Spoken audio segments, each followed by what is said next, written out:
Hello everyone, कैसे हो आप सभी। I hope you are well. कैसे हो? मस्त। Wait for a minute guys.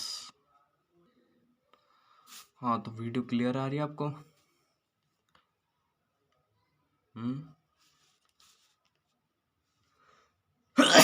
Sorry guys, sorry.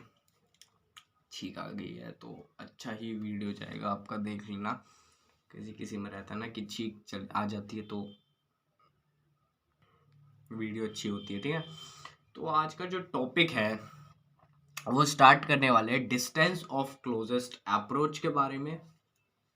क्या होती है डिस्टेंस ऑफ क्लोजेस्ट अप्रोच? तो सिंपल सा फंडा, कुछ बकवास नहीं है इस चीज़ में कि जब मान लो आपने जो ये देखा था, आपने गोल्ड फॉइल देखी थी, इसमें उसको मैं गोल्ड फॉइल को इस तरीके से मान रहा हूँ और इसके बीच में क्या था, एक न्यूक्लियस था। इतनी बात ठीक है।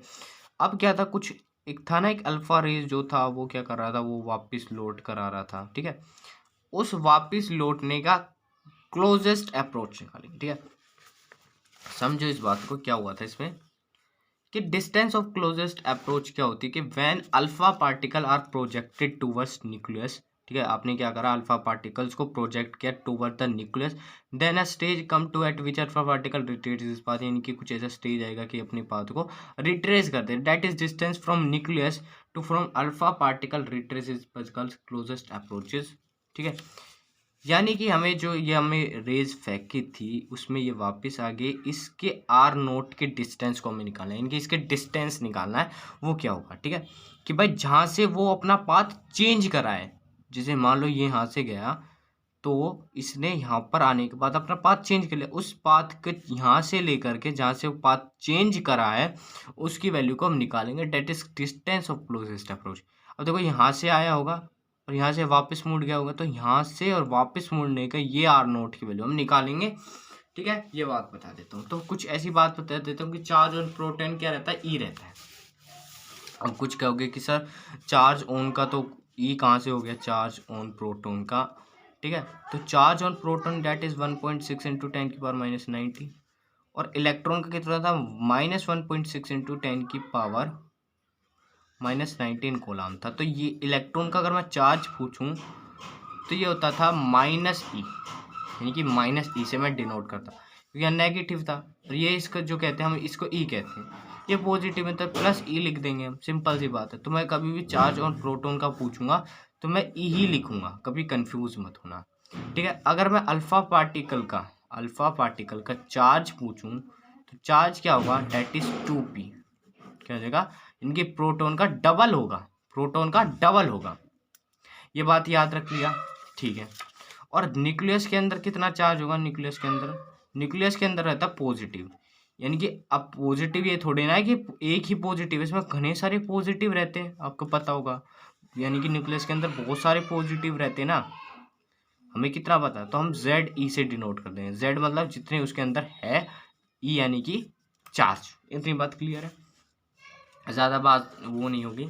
तो अब बात करते हैं, इसको हम स्टार्ट करते हैं इसके टॉपिक को, ठीक है। अब आपने देखा कि जब ये यहाँ से इसकी तरफ एंटर हुआ तो ये एक तरह की क्या थी, काइनेटिक एनर्जी। जब ये इधर की तरफ ट्रैवल किया इसने तो ये दैट इज नोन है, you know that is kinetic energy. ये क्या थी, काइनेटिक एनर्जी थी, ठीक है, काइनेटिक एनर्जी थी, ठीक है। ये काइनेटिक एनर्जी चेंज इनटू हो जाएगी पोटेंशियल एनर्जी में, ठीक है। पोटेंशियल एनर्जी में मैं आपको बताऊंगा कैसे होगी काइनेट। अगर बैकग्राउंड में आवाज़ आ रही हो तो डेट सो भी नेगलेक्ट कर देना, ठीक है, क्योंकि यहाँ का ऐसा ही प्रॉब्लम है, शोर मचने का, ठीक है।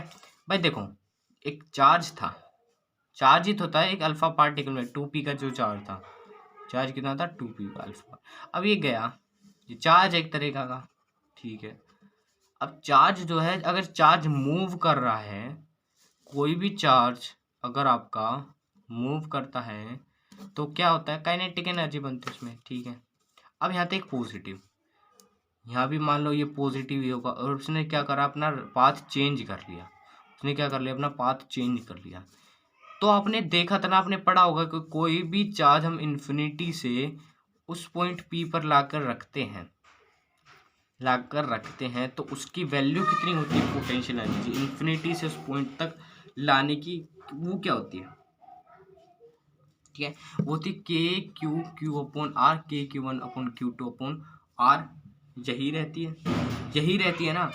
मैंने ये पढ़ा है वो अभी कि इन्फिनिटी से जब भी आप कहीं भी उस क्यू नोट चार्ज को लाकर रखते हो और आगे से पहले ही पॉजिटिव चार्ज रहे तो K Q one Q two upon R एक फॉर्मूला रहता है। ये क्या रहता है, ये पोटेंशियल एनर्जी रहती थी मेरी, क्या रहती थी, पोटेंशियल एनर्जी। तो जब ये इधर की तरफ गए तो ये काइनेटिक एनर्जी में था, पर ये आपको पता है कि एनर्जी है, energy not be created not be destroyed, it can be transfer from one body to another body.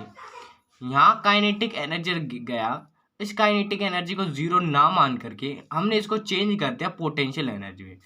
Kinetic energy को यहाँ आया, मान लो काइनेटिक एनर्जी जीरो, नेग्लेक्ट नहीं हुई, मरी नहीं है वो भी, मतलब वो नहीं हुई है, बस वो चेंज होगी पोटेंशियल एनर्जी में। क्या होगी, चेंज होगी पोटेंशियल एनर्जी। तो मैं you know that kinetic energy is known, you know that is potential energy is equal to, तो kinetic energy is formula is mv 5 mv square, and you also know that is the formula of किसका रहता है, K Q one Q two upon R. K का simple formula, Q one क्या है, nucleus का charge, किसका charge, nucleus का charge, ठीक है। न्यूक्लियस का चार्ज कितना होता है, Ze अभी बताया था। और Q2 यानी कि उस अल्फा रेज का वो क्या रहता है, क्या रहता है वो 2E। मैंने क्या कहा था कि जो अल्फा पार्टिकल का चार्ज रहता है वो 2P रहता है। अब P का चार्ज कितना, E यानी कि 2E, सिंपल सी बात, नो बकवास, तो 2E हो गया। ये क्या है, ये चार्ज ऑन न्यूक्लियस है, ये चार्ज ऑन अल्फा पार्टिकल है। इतनी बात क्लियर है, डाल दो इसकी वैल्यू को, KZE अपॉन में 2E, ये डाल दिया, अपॉन में R जिसकी मुझे वैल्यू R0 निकालनी है, इसकी वैल्यू को क्या करा है, अब R0 को यहाँ रख दिया और यहाँ का भेज दिया, दिखाई दे रहा है आपको, थोड़ा डार्क कर लेता हूँ, R0 को यहाँ भेज दिया, KZE अपॉन में 2E अपॉन में हाफ mv स्क्वायर आ जाएगा, ठीक है। कई लोग इसमें बुक में क्या करते हैं, इसको के लिख रख देते हैं, ZE 2E अपॉन में हाफ mv स्क्वायर, ये क्या रहता है आपका काइनेटिक एनर्जी रहता है, तो इसको E से ही डिनोट कर देता है, इज काइनेटिक एनर्जी, ठीक है। इतनी बात क्लियर, आपका काइनेटिक एनर्जी हो गया। के की वैल्यू को खोल दो, 1/4 pi epsilon not ZE 2E upon में E, ये आपका क्या आ गया, निकल कर। इतनी बात क्लियर है आपकी। देखो कई बच्चे कंफ्यूज हो रहे कि Q1 Q2 क्या होता है।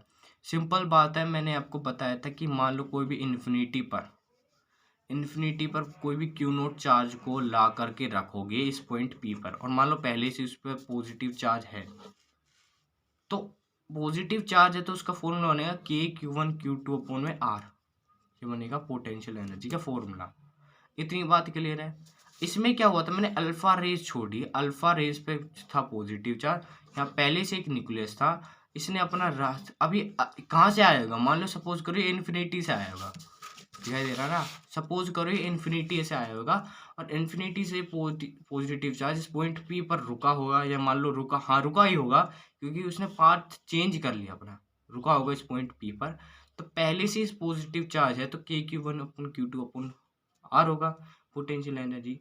अब मैं काइनेटिक एनर्जी को जीरो तो नहीं कह सकता, मैं पोटेंशियल एनर्जी को भी जीरो नहीं कह सकता, मैं ये कह सकता हूँ कि kinetic energy change into potential energy. You know that कि energy is conservation, energy not, ठीक है। ये लाइन सुनी होगी कई बार, आपने बहुत बार सुनी होगी कि energy not be created not be destroyed, it can be transfer from one body to another body. इतनी बात क्लियर है, ठीक है, यहीं तक ही था आपका टॉपिक, ठीक है। अब इम्पैक्ट पैरामीटर क्या था, एक बार आपसे टॉपिक पूछ लेता है इम्पैक्ट पैरामीटर के बारे में। तो इम्पैक्ट पैरामीटर कुछ नहीं होता, जो अपने घने सारे यानी बहुत सारे वो रहते ना, इनके बीच का जो डिस्टेंस रहता है, ये मान लो अपने घने सारे वो क्या छोड़े थे, ये अल्फा रेज छोड़े थे, तो जो बीच का पॉइंट रहता है, या ऊपर का ले लो या नीचे का ले लो, उसके डिस्टेंस को क्या कहते हैं हम, इसका कहते हैं हम वेलोसिटी फिल्टर, या इसको हम बी से भी डिनोट करते हैं। तो उसका जो फॉर्मूला रहता है, वो आपका जो फॉर्मूला रहता है उसका, देखो मैंने यहाँ पर लिख रखा है, डेट इज कि इम्पैक्ट पैरामीटर कहता है it is defined as the perpendicular distance of initial velocity vector of alpha particle from the centre line of the nucleus. इस सेंटर लाइन से जहाँ पाथ अपना चेंज किया था उस लाइन से कोई भी अल्फा रेस जारी हो, इसका बी मान लेता हूँ, ठीक है, उसको हम क्या कहते हैं, इम्पैक्ट पैरामीटर कहते हैं। इतनी बात क्लियर, इतनी बात क्लियर। इसका शायद मैं फॉर्मूला लिखना भूल चुका हूँ, नेक्स्ट वीडियो में इसके फॉर्मूला लिखवा दूंगा, ठीक है। सो वीडियो अच्छी लगी तो वीडियो को लाइक कर देना, शेयर कर देना, सब्सक्राइब कर देना। देखो इम्पैक्ट पैरामीटर ज़्यादा नहीं पूछा जाता, आपसे ये पूछ लेता है डिस्टेंस ऑफ क्लोजेस्ट अप्रोच के बारे में। अगला बात करते हैं हम इलेक्ट्रॉन ऑर्बिट के बारे में, इसमें हम इलेक्ट्रॉन की एनर्जी निकालेंगे, ठीक है। So thanks for watching, thank you so much. Video को लाइक करने के लिए, शेयर करने के लिए, सब्सक्राइब करने के लिए।